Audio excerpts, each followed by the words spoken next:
खुशहाल बहुत दिनों से अपनी मम्मी से ये जिद कर रहा था कि मुझे अपना कमरा अपने हिसाब से पेंट करवाना है।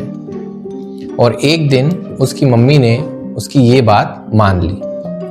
लेकिन जब वो दुकान पर गया और शॉपकीपर ने उससे पूछा कि तुम्हें कितना पेंट चाहिए, उसे ये पता ही नहीं था और इस तरह उसका काफ़ी नुकसान हुआ। इसी तरह आहिल ने अपनी मम्मी से कहा कि मुझे खेलने के लिए एक बड़ा सा ग्राउंड चाहिए। तो उन्होंने बोला कि हम तेरे खेलने के लिए ग्राउंड अपने घर में बनवा देंगे, बताओ तुम्हें कितना बड़ा ग्राउंड चाहिए। लेकिन उसके पास इसका कोई जवाब नहीं था। और इन दोनों का नुकसान इसलिए हुआ क्योंकि इन्हें एरिया के बारे में कोई जानकारी नहीं थी। आज का हमारा ये chapter class 6 perimeter and area chapter number 6 गणित प्रकाश एनसीईआरटी टेक्स्ट बुक का हम स्टार्ट करते हैं। पिछले चैप्टर में हमने ये पढ़ा कि जब भी हमें किसी शेप की बाउंड्रीज से कोई काम होता है तब हम उस शेप का पेरीमीटर निकालते हैं। लेकिन जब हमें अंदर का कोई काम होता है तब हम एरिया निकालते हैं। और आज हम सारे काम अंदर वाले ही करेंगे, जैसे किसी दीवार पर पेंट करना हो, किसी रूम में टाइल्स लगानी हो, किसी ग्राउंड में घास लगानी हो, ये सारे काम अंदर के होते हैं। किसी रूम में कोई मैट बिछाना हो, ये भी अंदर होता है।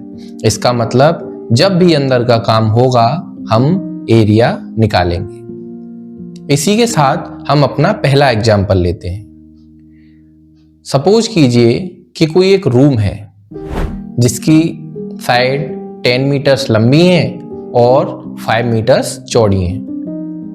लेंथ 10 मीटर और विड्थ 5 मीटर। अब अगर हमें इसमें फ्लोर करवाना है या टाइल्स लगवानी है तो हमें ये पता होना चाहिए कि इस रूम का एरिया कितना है। और अगर आपको रेक्टेंगल के एरिया का फॉर्मूला याद है तो आपको पता है कि रेक्टेंगल के एरिया का फॉर्मूला होता है लेंथ इंटू विड्थ। तो हम क्या करेंगे, 10 multiplied by 5 is equal to 50 metre square. इसका मतलब जब भी आप एक्सपर्ट के पास जाएंगे और उससे कहेंगे कि हमें टाइल्स लगवानी है और वो आपसे पूछेगा कि कितनी लगवानी है, तब आप डायरेक्ट बोल सकते हो कि 50 मीटर स्क्वायर एरिया में हमें टाइल्स लगवानी है।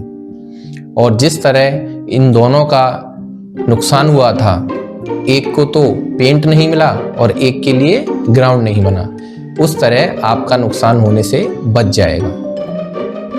फिर दूसरा सवाल आता है कि हमने एरिया ऑफ रेक्टेंगल का फॉर्मूला ही क्यों लगाया, हमने एरिया ऑफ स्क्वायर का क्यों नहीं लगाया।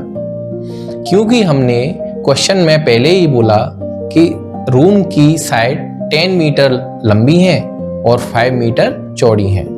अब हम यहाँ साफ साफ देख सकते हैं कि उसकी लंबाई अलग है और चौड़ाई अलग है। और जब लेंथ और विड्थ अलग अलग होती हैं इसका मतलब वो रेक्टेंगल होगा, क्योंकि अगर वो स्क्वायर होता तो लेंथ और विड्थ अलग अलग नहीं होती। क्योंकि अब आपको ये चीज़ पता है, क्योंकि हमने पहले काफ़ी सारे लेक्चर्स में इस चीज़ को रिवाइज भी कराया है कि स्क्वायर की सारी साइड्स इक्वल होती हैं, पर यहाँ पर तो इक्वल नहीं है। इसका मतलब इसमें रेक्टेंगल के एरिया का फॉर्मूला लगेगा और हमारा आंसर आएगा 50 मीटर स्क्वायर। उसी तरह अब हम दूसरा एग्जाम्पल लेते हैं। अगर हमें किसी प्लेग्राउंड में घास लगानी है और वो घास उसकी बाउंड्रीज पर नहीं उसके अंदर लगानी है, तो बताओ हमें कितनी जगह में घास लगानी होगी। अब आपको ये पता होना चाहिए कि वो जो प्लेग्राउंड है वो कितना लंबा है और कितना चौड़ा है। हम मान के चलते हैं कि प्लेग्राउंड 20 मीटर्स लंबा है और 10 मीटर्स चौड़ा है। अब आप ये देख सकते हो कि क्योंकि ये एक रेक्टेंगल है तो हम एरिया निकालने के लिए रेक्टेंगल का फॉर्मूला यूज करेंगे और रेक्टेंगल के एरिया का फॉर्मूला होता है 20 × 10 is equal to 200 metre square.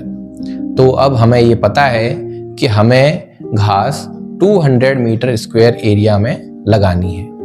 Metre square क्यों लगाया? क्योंकि साइड्स मीटर में थी। अगर साइड्स सेंटीमीटर में होती तो सेंटीमीटर स्क्वायर लगाते और साइड्स मिलीमीटर में होती तो मिलीमीटर स्क्वायर लगाते।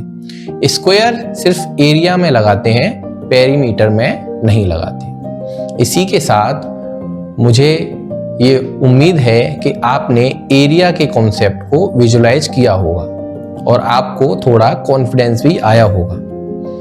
अब हम आपसे नेक्स्ट लेक्चर में मुलाकात करेंगे जिसमें कुछ अच्छे क्वेश्चंस जो आपकी टेक्स्ट बुक के हैं उनको हम सॉल्व करेंगे। Thank you.